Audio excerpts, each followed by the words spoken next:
I will call to order the May 6th meeting of the Tiverton Technical Review Committee.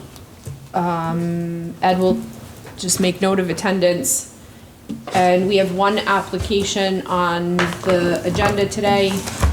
It is the Newport Restaurant Group. It's a petition for a minor land development preliminary plan for the Boathouse Restaurant, an expansion of the dining area for an additional 71 seats, an expansion of the kitchen area, a roof, and a new deck over the north patio, including an additional seating and a bar. The application is located at Plat 119, Lot 104, 227 Schooner Drive. I will turn it over to the applicant. Great, thank you. Neil Hingarani, PLS from Tivertonvideos Engineering. I'm here with Joe. Joe Melo, engineering manager at Narragansett. We also have Bill Roday from Tiverton Group. They're the OPM.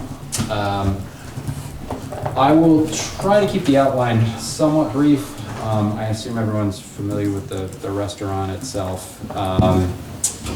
And the goal here, these are some of the architectural plans that I'm sharing right now, but I'm going to go to the site plans. The goal here is to kind of let demand meet supply. I can't get a table here on Friday afternoon or Friday evening unless I book like 2 weeks in advance, and I assume everyone else is in the same boat. So the restaurant is doing well. In kind, they want to add seating, they want to add kitchen space, and they want to sort of, bring this up to where it should be in early 2025. It's been over 20 years since the building's been there. And that's the principal goal, is to accommodate additional seating and to expand the kitchen. The site has a significant number of parking spaces already, so this parking area in general will be preserved, but it will be reorganized. And then we're also proposing a new grass paved lot to the north for employees that'll allow for some overflow. As well as infrastructure, stormwater management, and the utility laterals. The site is actually fairly large. It's something on the order of 26 acres. Only a relatively small piece of it is actually being used for the boathouse. So this is our entire site right here. The boathouse, I'm just sort of circling it in blue. The area to the north, at the time of the original CRMC application, had an inn, a bunch of commercial spaces proposed. It was sort of built out as sort of this little village area. I don't think any of that was actually permitted to build. Obviously, it wasn't built. Those permits have expired. There's no immediate plans to do anything to develop the site. The main focus is the restaurant, and that's sort of that. But it's something that could come up 5-10 years in the future.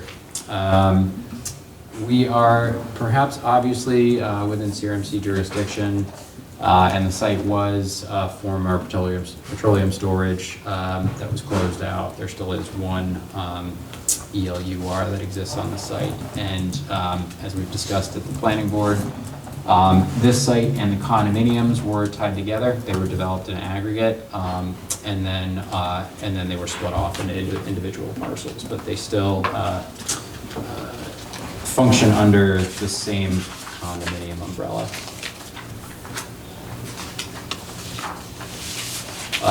The actual restaurant itself was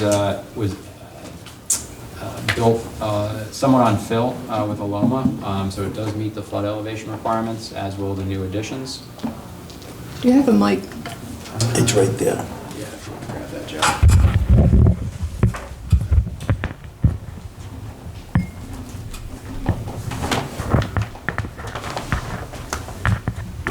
Perfect. And what plan are you using? Just for Yes, sorry. Right now, we're on sheet SV 101, and I'm going to move over to the proposed condition sheets in a moment. Now we're on sheet C 101. And this sheet shows the existing structure. It shows the kitchen that's being expanded out to the east, the dark gray hatching. The existing south patio is going to remain. I'm going to kind of highlight as I talk here. There is an awning structure out here. That's actually where a lot of the seating is right now. That is going to remain. I believe they are going to be sprinkling it, sprinklering it. And then to the north, this is another, let's call it patio expansion, basically with open sides.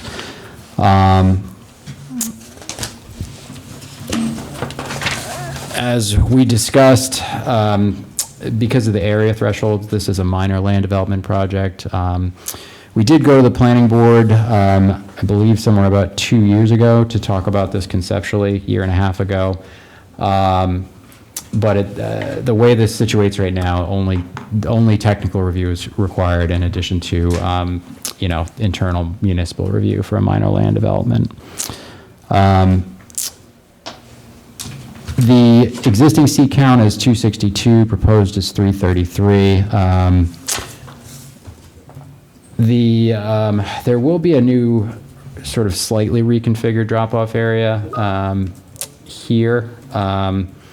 We did have some sort of kind of grander visions of maybe reconfiguring this drop-off area that we discussed at planning, but I'll just be frank, it just wasn't in the budget.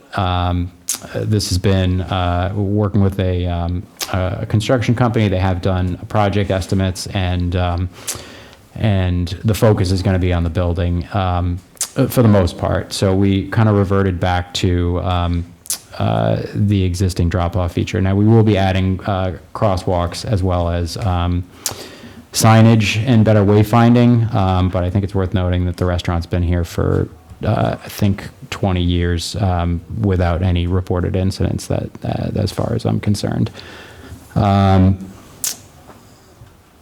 The existing parking area right now is it's a bit scattered.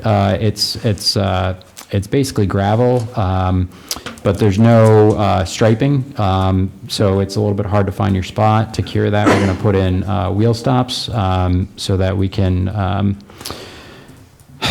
more efficiently use the parking space one-to-one. I think that'll help clean things up. And then we are proposing to potentially, this is an ad alternate in the budget, but relocate the existing ADA spaces.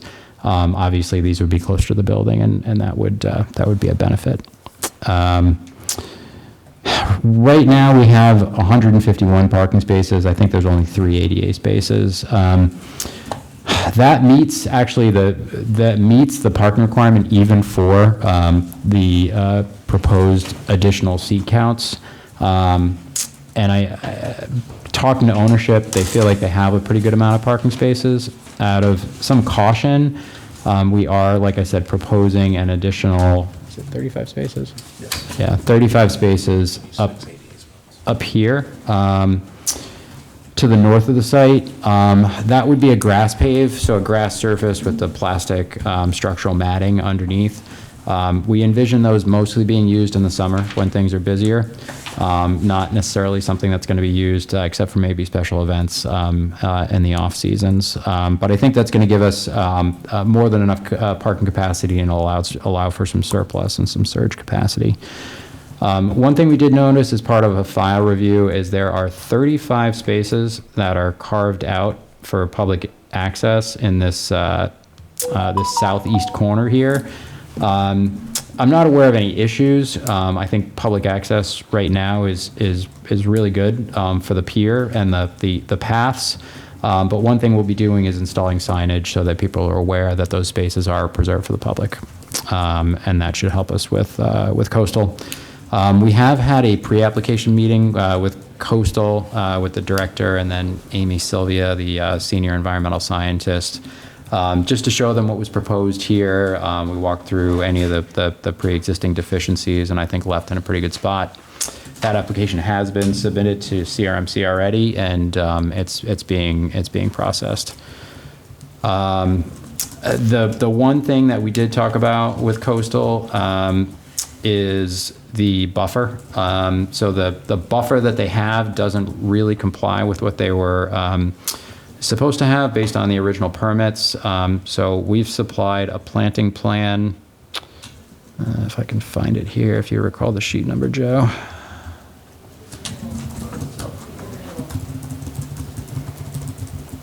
Yeah, here we go. Yeah, C100. So C100 is a planting plan. We're going to revegetate the buffer. I don't want to get too far into the weeds here, but essentially in the areas where it's non-conforming, we're going to revegetate it at a 2-to-1 ratio so we can give coastal some benefit. The principal goal is for us is preserving the views from the restaurant, right? We don't want trees in front of them there. We want to preserve the outdoor function space, the wedding space that they have just to the south of the building. So we're going to keep those views. It'll stay as it is now, and then we're basically adding vegetation to the areas to the north of the site where the inn and the commercial spots were proposed. There are some existing paths that come all the way from this cul-de-sac that exists to the north here and run all the way down along the waterfront that lead back around to the building. Those are going to remain as they were originally proposed. We're not proposing to change those. We're just going to vegetate around them. And the pier that's here is proposed to stay. No changes are proposed to the pier. And again, I think public access to those is excellent. They seem to be very popular with, local fisher people and things. Joe, do you want to run through the stormwater briefly? Yeah, sure. So, so the stormwater, so we are, due to the nature of the site, it qualifies for the redevelopment standards. And we have the majority, so we kind of broke it up into 2 main bioretention areas for really the main area of concern here.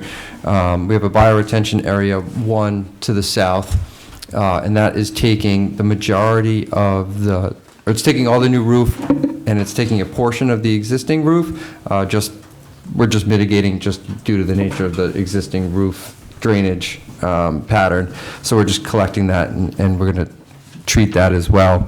And then the sidewalks and little walkway north of the north patio, that's going to go to a bioretention area 2. Now these both go to 2 different design points. So I'm jumping around. Bio 1 to the south is going to discharge to the bay, to a level spreader, and then discharge to the bay. And then the one to the north is going to tie into the existing drainage structure within Schooner Drive. Due to site constraints, this whole portion of the property is all fill. So we, due to the fill parameters, we can't promote infiltration. So we have both the bioretention areas lined, and then they will discharge downstream. And then the existing parking lot, we're just adding the curb stops or car stops like Neil mentioned. So then just the north area is just the grass pave. And there is some crushed stone storage component within that design, just by grass pave. And I know one of the comments, I don't mean to jump the gun, was we're providing storage under there, but then we're saying we can't infiltrate. So, just a simple little sub drain that ties into the existing storm drainage system. We'll take care of that. So the stormwater is pretty simple. And then the both bioretention areas will treat all the pollutants that are requirements and meet all RIDEM and CRMC stormwater requirements. Perfect, thanks. And yes, because there are no downstream abutters, there's no giant detention basin. This is basically to treat the pollutants, not necessarily a large volume of stormwater. I think if I brought up the architecturals briefly, I'll share those just for a moment. There is a new mechanical space that's going to be sort of enclosed. and everything will be screened behind this railing and trim. My understanding is that a representative from the restaurant group actually met with the condo folks, the condo board, and showed them the plans, basically to understand the visual impacts, so it's not going to block anybody's view, and then also so that they could show them what the utilities would look like, with the goal of not increasing any noise from the utilities onto the abutters.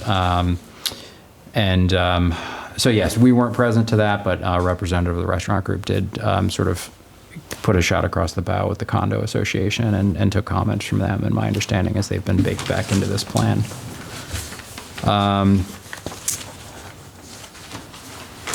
We are also modifying all the site utilities. All the utility mains will stay. We're basically just reconfiguring the laterals. We have two hydrants that already exist. One is, I think, something like 30 feet away. It's right across the street from the building. And the other one just a little bit further north up Schooner, but still less than 400 feet from the building. So I think we're adequately served from that perspective. We have reached out to water to confirm conceptually that they can serve us with the additional demand. And water and sewer, something like a 20% increase over the existing. We did speak with the mechanical engineer. They haven't filed an application for sewer yet, but that is pending. As part of this as well, we'll be relocating. There is an existing grease trap that's going to be impacted by the addition. So a new grease trap is going to be proposed under the sidewalk, right where I'm circling it here on sheet C100.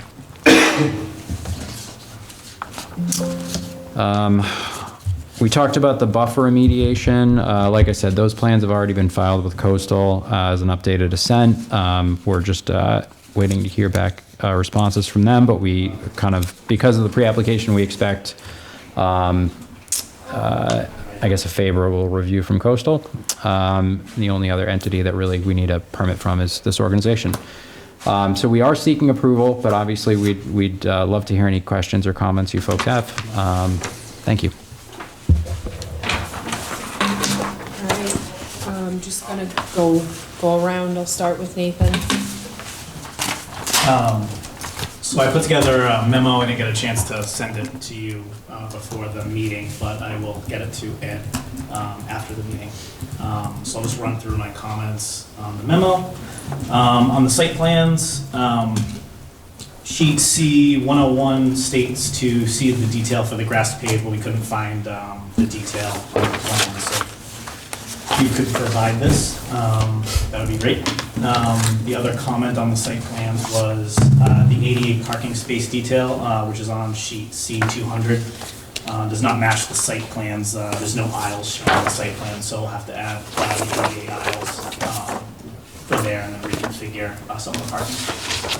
And then just confirm that your one van parking space meets the specific van dimension requirements as well to scale on the plans. Over to the stormwater report. The stormwater report goes through all 11 minimum standards as part of the submittal. We had comments on two of the 11, and as Joe mentioned, I did speak with him right before the meeting, but so I'll just read the comment verbatim. The engineer has indicated that the volume stormwater runoff is decreased under proposed conditions. It is unclear how this is to be accomplished. If it is presumed the preceding waiver request, because they requested that basically the ground, no infiltration on the site. So the stormwater calculations appear to indicate that the grass paved pervious parking surfaces will store stormwater, but due to the uncertainty associated with the fill material, it's unclear how quickly the stormwater will infiltrate between storm events. As such, modeling the grass paved as a detention system with no outlet to allow it to drain between storms may not be appropriate. So we recommended the engineer address this, which Joe mentioned that a fix to this would be a sub-drain, which would be nice to include in the detail when you add the detail to the plans. And that same comment also leads to minimum standard 5, so the same comment regarding the peak discharges because of that grass paved non-infiltrated. So minimum standards 2 and 5. And then we had our landscape architecture folks took a look at the planting schedule and the planting plan, so just a couple of comments on the landscape plan as well. The landscape plan shows some of the same buffers that are on the site plans, however, none of them are labeled, so it's it just makes it a little bit more difficult to kind of flip back between plans, so it'd be nice if the buffers were also labeled on the landscape plans, all of those, especially since the buffers and the plantings kind of go hand in hand. So recommend the applicant address that. And clarify the original versus proposed buffers that are kind of in the narrative as well. Would make it easier to kind of flip through. And then I probably wouldn't be able to pronounce them anyway, but we looked through the project plantings in regards to the CRMC coastal plant list, and we just had a couple of suggestions on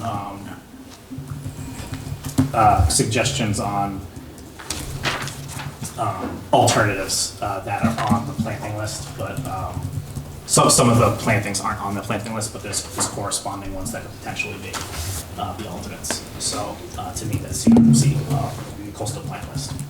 So again, I'll get that memo to the board and to the applicant. Excellent. And if Traverse, our landscape architect, has questions, I assume they can reach out to yours to. Absolutely. Perfect. Thank you. Rick, you're up. Rick Rogers, Tiverton DPW. Nathan has covered the stormwater mitigation, so no questions on that. It's a private road, so there's no DPW questions on that. The one question I have is any of the work going to interfere with any of the existing easements for the sewer? We did overlay all the easements on this plan, and if I remember correctly, the sewer was pretty broad.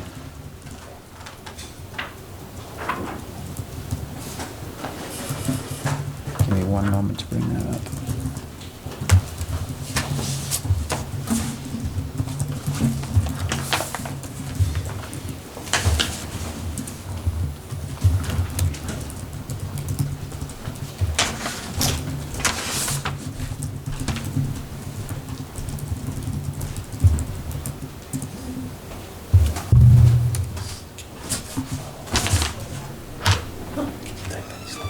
Do you want me to? I don't think I can.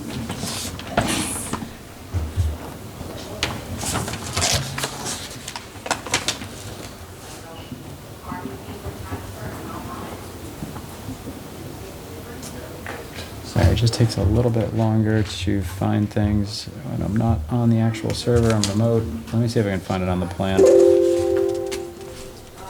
So my recollection was the sewer easement itself was pretty broad. We're only modifying, Joe, correct me if I'm wrong here, we're only modifying the lateral connection, right? Yes. Yeah, so we're only modifying the lateral The connection. lateral So- that goes to the north is just going to be relocated and ties into a different point, but it doesn't alter any of the main lateral that runs through the Schooner Drive. Right, so it's only gonna, the elements that we're gonna demolish are only the service line for the boathouse itself. So I'll have to check and see if that's actually in the easement, but I think it's safe to say that it's not going to interrupt any of the sewer flow that runs that way, if that was the core of the issue. Okay. So none of the building work or the site work, whether it's related to the building or the parking areas, or the driveway areas, et cetera, none of that's going to interfere with the sewer line easements. That is correct. Okay, thank you, Neil. Thank you, Joe. Yep. Tom? John Frank, zoning officer. I don't see any issues with encroachment on any sidelines or anything like that. Height of the addition on the east side, same existing conforming with the, there you go. Okay. Can you point out on this drawing which portions are new? Like, I know the kitchen, like the one that's facing us is new because that's the kitchen expansion. The piece on the roof is new. Yes, let me do a compare and contrast here.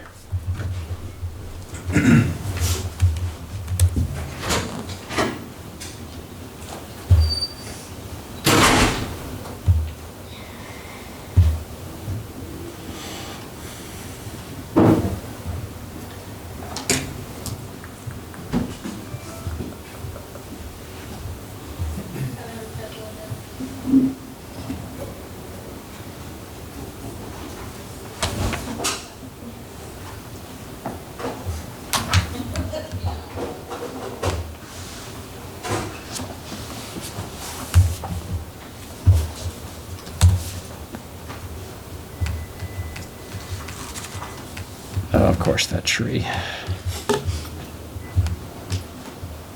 think it's worse to get the other tree going down. Let's go all the way down. Yeah, I'm not sure if I've got existing conditions, but you can sort of see the swoop on the roof. So that's staying, and then this dormer and this gable end are proposed. What's coming out into the page at you is that new kitchen expansion.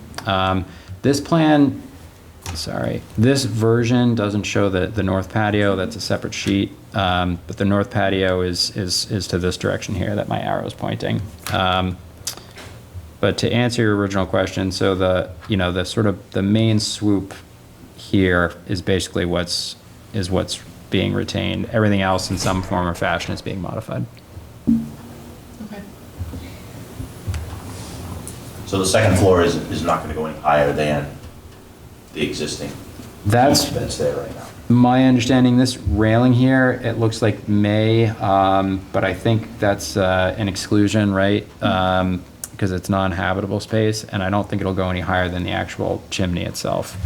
I don't have the number off the top of my head. I'm happy to include that on a resubmission, but I am confident that it is under the height requirement.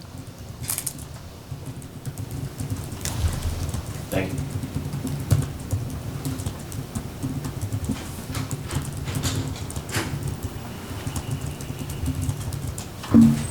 Next. Me? Yep.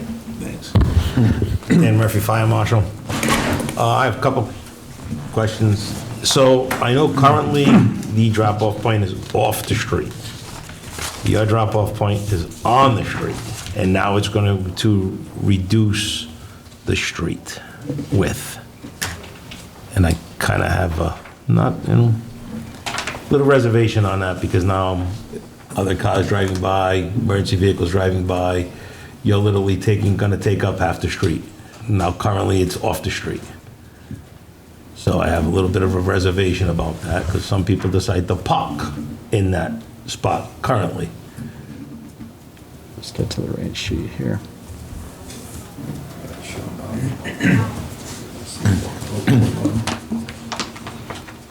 And especially, the delivery trucks park in that little access area, everybody but now they're, not telling you to put it back, it's just, that's gonna be one of my concerns now, because now we're taking half the street and making it drop off, pick up, deliveries. So could we come up with an enforceable sign that restricts any delivery vehicles, or, no 5-minute drop-off time, so that we can have a spot to enforce Yeah, we what could it's talk, actually we'll supposed to have be to used talk to for? the police department about Right. with proper signages for that they can enforce the no parking or, limited parking stuff. That we have Yeah. to talk to them about. But that's one of my concerns, because trust me, I know how it is when you go down there on a Friday, there's people lined up, there's people parking everywhere. And, delivery trucks are everywhere, so, I have a big red fire truck that's not gonna be able to get through. I think they do a pretty good job of scheduling their deliveries on off-peak hours. Yeah. So I think that, Right. you know, could there be an errant delivery truck on a Yeah. Friday night? Sure. But I think that's a rarity. But yeah, I think we could probably work with the police department, come up with something that's enforceable that, you know, that limits the amount of time that they can be there. I can see that concern. Okay. Currently, if I'm correct, the walkway behind the kitchen is designed for us to drive at least one of our small fire trucks on. I know a long time ago, I spoke to somebody, because I know you're taking that pathway out of the kitchen, about opening up, there's an area to the north, is redoing that area so we wouldn't drive our fire trucks or small trucks around the boathouse. We would go up further north on Schooner and access a pathway up that way. Is that still happening, not happening? Because I can probably tell you, it's probably going to be tight for us to get through that area. So I did see that in some of the older approvals, and it surprised me, right? Obviously, that path in the back isn't 20 feet wide. It's not an apparatus. No, right, it's, right. But we have a brush truck, it's a pickup. Okay. But again, I know that pathway currently is designed for us to put a truck on it, not one of our big trucks, but a truck. You're talking about the path in the front that Yeah, is right. measuring? Right on Okay. Schooner, right. There's still going to be a path here in the front. It's going to get a little squiggly, but it's still going to be at least 8 feet wide. But rather than you designing that for my trucks to drive on, you already have an existing pathway north. Yes.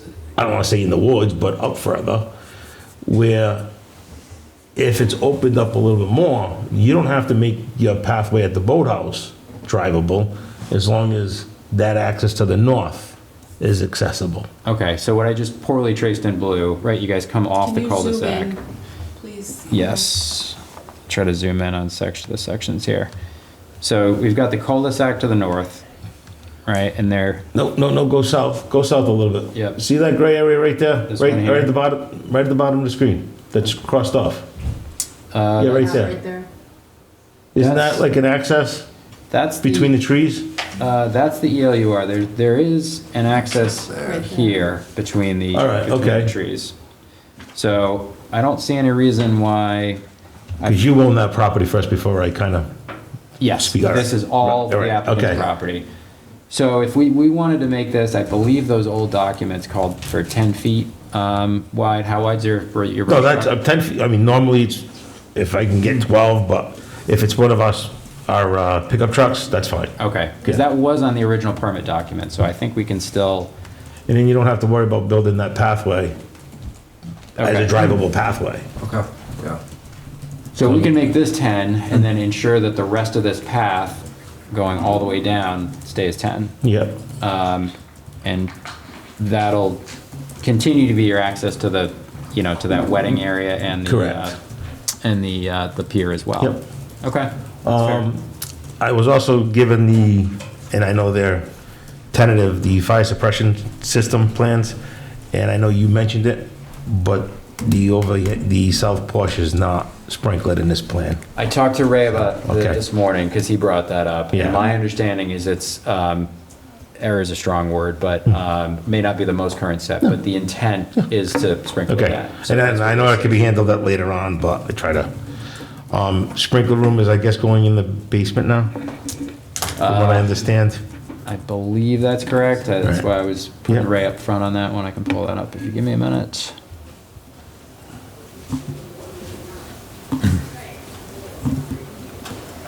And are you on that new deck area, bar area to the north? Are you going to propose at some point putting the plastic, like, drop-down screens like you used to have in the original? I assumed you were going to ask that. I have to assume that that's possible in the future. So the question I'll have with that is egress. What are you gonna do in regards because not every single one of them might not be able to have the drop-down screens. Again, I don't have the plans and everything else, but if you're gonna do that, now we're gonna potentially have an egress issue. And I know we did it at the boathouse before they went with the hard structure. But are you gonna do that? And I understand you wanna prolong the season as much as you can, but I'd rather be upfront now and saying, we gotta think of this now, than think about it later on. It would surprise me if they didn't, even if they're not gonna do it Well, tomorrow. the gentleman behind you shaking his head yes, so. You're saying, oh, They're sorry. gonna put size up, Oh, yeah, okay, right. and egress will be obviously Right. a consideration for those. So, So it's not, I don't want to say it's not my department, but I will talk to Ray and Greg, the architects, Yeah. and make sure we have. well, because a if it's wide open, we don't have an egress issue, but if you're gonna stop putting the plastic Yeah. sides up, then we have Talking it. about the north patio. Yeah, the new north. Yeah, yep. Right, this guy here, yeah. Yeah, so I'll talk to Ray and Greg, and I'm sure they can come up with a plan for, future sheathing or future screening and show egress paths Okay. where they would be if that's ever, I'm sure it's gonna happen. That's it for now, I think. Okay, thank you.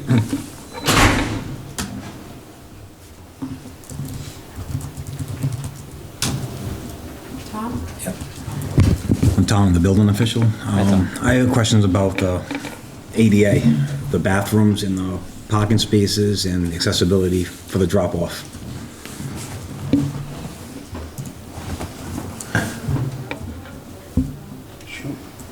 Yeah, please. She said. You gonna add any new bathrooms, or are they gonna be reconfigured? What's the plan on that? Yeah, let me pull that up. Bill, if you know off the top of your head, feel free. There's some new bathrooms, yes. All right. We'll just need the plans of how many water closets and how many are gonna be accessible. Okay, I believe those are shown on the architectural. They're on there? Yes. Is it one new set of bathrooms, two new sets of bathrooms? I don't remember all the details, but it's on the plan. Yeah, you can see it It's like here. a merge. Like, right now they have 4. It looks like they're Right. merging, and you'll have a men's and a women's. Yeah. Correct, here you go. Yeah, they're on. They're and then just redesigning the bathrooms Okay. and adding one ADA bathroom, Yeah. and like you said, they're merging, because like you said, there's 4 individual bathrooms now, and they're merging some of them. Correct, yes. So it's just redesigning them. And it looks like the ADA is Yeah. over here, so you've got the Yeah. two. But we can mention to Spring Street, the architect, I'm sure they can show the fixture count and the ADA calcs on the plans that'll get submitted for the building permit application. And then I'll touch upon the parking spaces. I know Nate brought up just the configuration, we're just missing, the hashed out spacing between the parking spaces. But I think we have plenty of reconfiguration. We're just going to reconfigure some of the parking spaces to the south, and then we'll update those. There'll be 6 ADA spots. That's correct, right? Yep. Yeah, these all be have the hatch The between hatching. them. And Yeah, we then have the 6, just, I apologize, I missed the hatching. these will just move over a little bit. Yeah. All right. Cool, thank you. Yes, Rosemary E., the Planning Board. I'm concerned about the drop-off area and safety, tantamount to what the Planning Board discussed at our meeting. And Tom did a good job as far as the ADA. For the customers of the restaurant, you do have a lot of elderly people that go down there. Yeah, go And you ahead. say it's not in your budget, but I think it should be in your budget. Yeah, give us 1 second, Rosemary, if you don't mind. I just want to make sure I'm saying the same thing. I might have misspoke when I said drop-off area. I think we're removing the proposed We're making drop-off improvements to area. the drop-off area from what's there I'm sorry? currently. Improvements are being made to the drop-off areas, It's going to be safe? of course. Okay. Yeah, so I think one of the big things we had was, I'm just going to scroll over Yeah, here. go So for the current ADA spaces were actually on the north side of the dumpster, kind of in this, sorry, I don't have the, well, Yeah, I'll use they're over in this the area. 180, the 179, up in this area. So one of the key components that we were thinking of was, the proper crosswalks, the ADA ramps, and then actually relocating all those handicap spaces closer to the building, making that accessible route shorter and safer. And improving the lighting down there at night? Yes. Yes. We have we submitted a lighting plan yet? I don't think we've actually submitted a lighting plan yet, but that is Just don't forget it. part of the scope. Yeah. Oh, Ashley has it. Yeah, Ashley, I know we talked about all the pedestrian lighting and lighting the paths. right, and again, wayfinding, signage, and I think the drop-off area that exists now is being removed.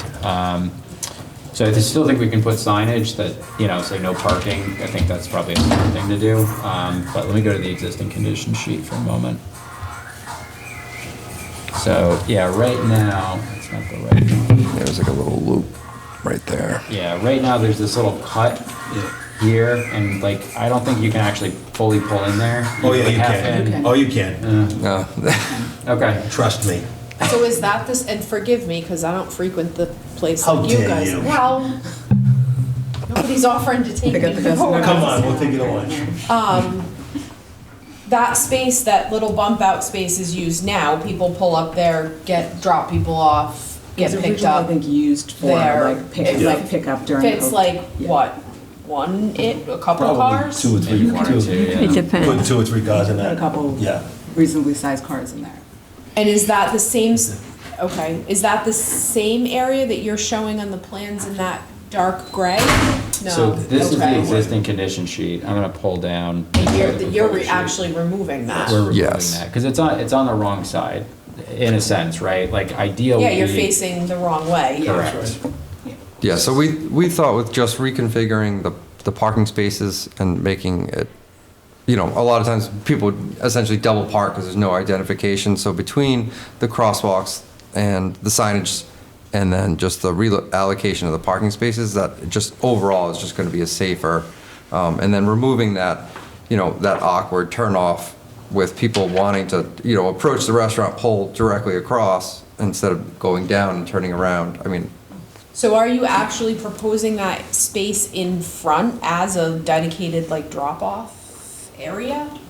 no, we are not. No, it's Okay. removing. No, the we're existing removing drop-off that and we're actually putting the, actually, Curving What along are the you whole- showing in that dark gray? Like, what is that representing?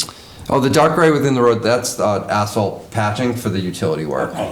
So you're not proposing a We're not true drop-off? We are eliminating the drop Oh, off. okay. Yeah. I thought that gray area was Oh, a sorry, drop-off no. area. That's what I thought, okay. No, sorry, that So was, you're not, I think the difference now is gonna be that people are so accustomed to having it that they're just gonna use the side of the road. They're just gonna pull up on the street and stop. right, and that's what I thought that gray area was there. oh, So you're not That's- designating it as a drop-off area, but I'm a little concerned that because there historically has been a space and people have kind of gotten accustomed to pulling up out front and picking up and dropping off, that vacant the actual dedicated space to do it, they're just gonna do it on the side of the road. I mean, it takes a while to learn new things. Wow, It's I know. It's like Could you a, consider 170 and 171 as a like 5-minute parking? I think we could do that. That's actually Where are not a bad those? idea. Those are right the here. parallel Oh, spots. right there? Instead of. Just make that a drop You off. could make those drop-off spaces, We're not looking to make drop-off spaces. There's gonna be a hostess stand that's gonna be out towards where the drop-off used to be, that will help control the parking. People are gonna have to get used to the new way, but we're not, I mean, if you mandate us to, but we're not looking to create a drop-off. It just creates other problems that you guys are alluding to. So, Yeah, so that was, yeah, sorry about the hatch there for the misleading there, but yeah. I mean, with sign, it's just like a rotary, right? Like people will learn with Yeah, signage and yeah. guidance, we can get them there. I mean, it's really up improved to, signage, as I said, the hostess stand is gonna be out near Right, that area. right in the front, yep. Right. So it's going to be some learning, but we intended to make it safer and better lit, better signage, Yeah. and hopefully a better experience for people coming in from the lot into the restaurant. Yeah, because the actual drop off is now going to be that bioretention area. So it's a seating, concrete patio with some seating, the bioretention, and then a sidewalk with, so we are trying to really change that whole entrance. Make it, you know, I think in general, like Bill was saying, we're trying to make it clear to figure out where you're going, because it's a little counterintuitive. wonky. Yeah, exactly. And part of the, if I may, part of the reopening will be to help try to educate people on the website, and as I said, the signage and things like that, if they are going to look at the website. But it's going to try to educate people, get people excited about the reopening, and Yeah, I mean, introduce some of the things that I have think changed. if you had a couple of like movable signs that say like no standing or whatever, and you put those out when it's busy and people will, like you said, get used to it. Yeah, I think there are gonna be Do you some have anything wayfinding else? guidance. No, I'm all set. I just want to, VA Lopes Planning Board, I just wanted to clarify, I'm like looking at this. This will all be, just to kind of go back to Rosemary's point, this is all going to be new pavement. You're going to have these very clear sidewalks, and I'm assuming will Yes. be, and then we'll have these additional crosswalks. Right now, what's down there is like like a pervious rock. Is that going to stay that way, or are you guys going to pave this here a little bit? That's paved right now. Yep, so on Well, up to the, the yes, page, yep, right? all the way up to the crosswalk's gonna be concrete sidewalk, yeah. Okay, great. Yep. Because I think that will, with more lighting, that I think will make the, I guess, egress into the restaurant a little bit easier and better. Yeah, a little bit clearer too, Yeah. a little bit more identified. That was my question. Excellent. I'll beat a dead horse on drop-off parking, but the problem now, the first time I ever went down there was you almost get trapped when you pull up. Now, I have to unload a walker or a wheelchair out of the back of the car, which I have to get out in the wintertime when it's really cold and you're trying to get as close to the door as you can. Once you commit in there, if somebody pulls up behind you, which it does when it's busy, you're trapped in there. I thought, well, maybe the road, you could just continue on around the building, which doesn't work out. Even if there's nobody there, you're too far back up Schooner to get into the entrance to the parking lot. So you got to go up to where you can turn around and come take another shot at it. In the meantime, you've dropped off your passenger is out there and you can't get back to them very, very easy. And the other thing, I walked out the other day to the turnaround at the cul-de-sac. There's no signage that says, hey, the public can park here. I saw nothing that said anything about the public, even though obviously people are not having a hard time finding it. The pier was packed the other day, a nice day. And the same thing down at the cul-de-sac. But there is nothing that tells you it's okay to park there, for the public. And so it really needs better signage or something. It was, Weirdly, I think the signage is on the retention wall on the other side. Like, so when you come down, there's that retention wall that you come down, there's like, I don't know if it's like a little building or like a dumpster or something on the like if you're facing south, there's a sign, which is the opposite side of where he's talking about, that says that public can park after a certain. Yeah. So it might, like, there's nothing down there to put, so you might have to actually put like, a stake in the ground. poster, yeah. Yeah. it's not gonna, it doesn't have to be a Where are big the public thing. dedicated spaces? So the public They're on the dedicated, south end of the parking lot, right? they're down here. Yeah. And if there's Right, what signage she's for that, yeah, I haven't seen it, so that, I parked in front of it and it could have been any time in the last 3 years, but where your mouse, I think, is floating up, like where the top of that circle is, Mm-hmm. there was a sign on that retention wall kind of area. okay, I don't remember seeing it. It's gonna get re-signed, Yeah. because it's just not apparent. I can't speak to the cul-de-sac. I don't know if there were provisions in the original, I know people do it. I'll have to check the record and see if there were provisions for parking Yeah, that's a there. pretty steep path down. It- That's about a 20-foot drop from It that is. level up there down to the path.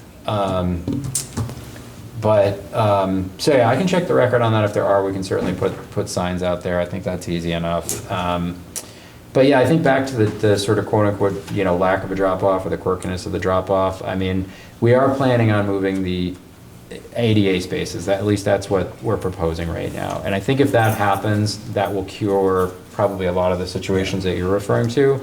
If we don't move those spaces, then maybe we can talk to ownership about, some sort of 5-minute parking for those two 170 and 171, or at least, maybe come up with something, but I don't know where it's gonna land. They haven't done the final budget yet, but I can't imagine the cost of those ADA spaces is gonna be huge.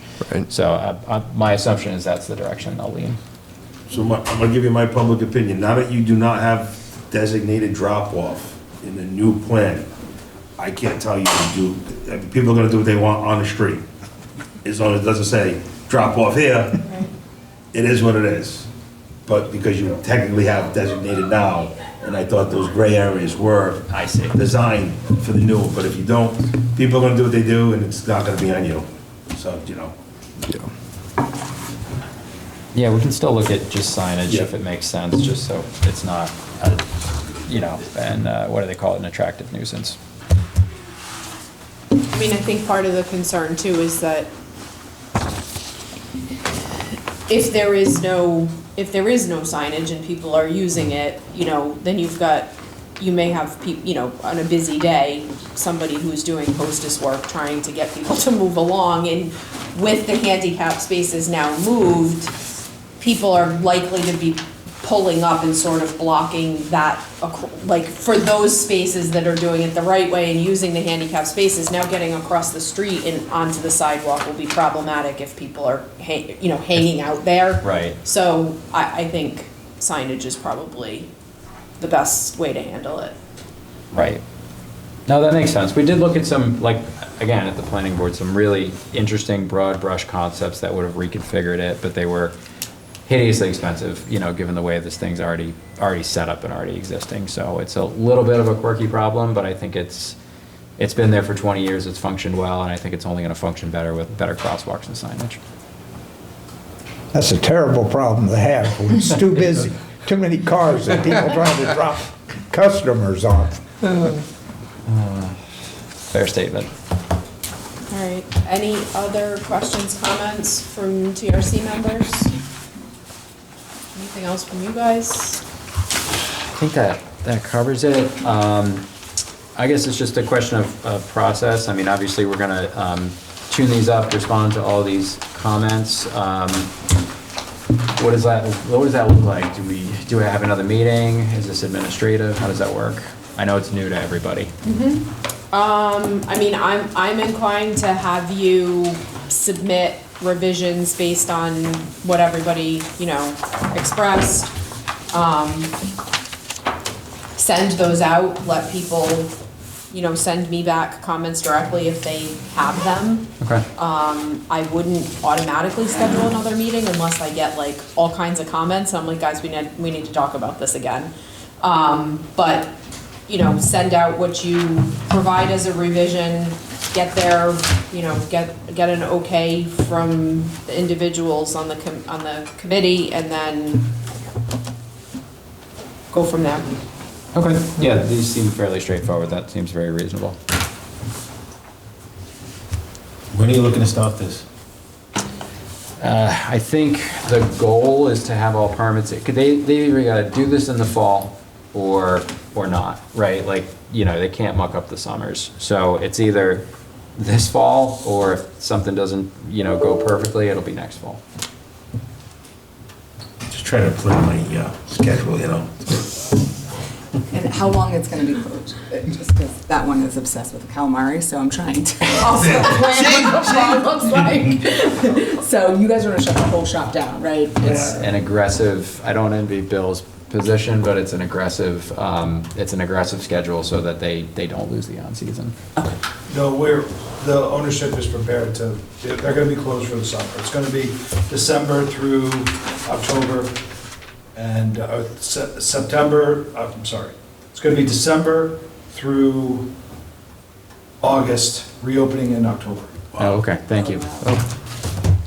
They don't want to rush it and do a June opening and have it be the summer rush and not have the staff ready, and so they'd rather do a softer start. And there was also some events that were planned in the fall that's pushing it out to December, so that's where it's looking right now. We don't have complete buy-in to that, but that's the latest meeting we had just late last week, and that's what they're looking to do. So, sorry, we're doing this. Have summer next year, that's our away camp now. shrimp corn fritters, how can you go wrong? That's my husband's favorite. Right. Thank you all. Alright. Meeting adjourned, everyone agree? 4 o'clock.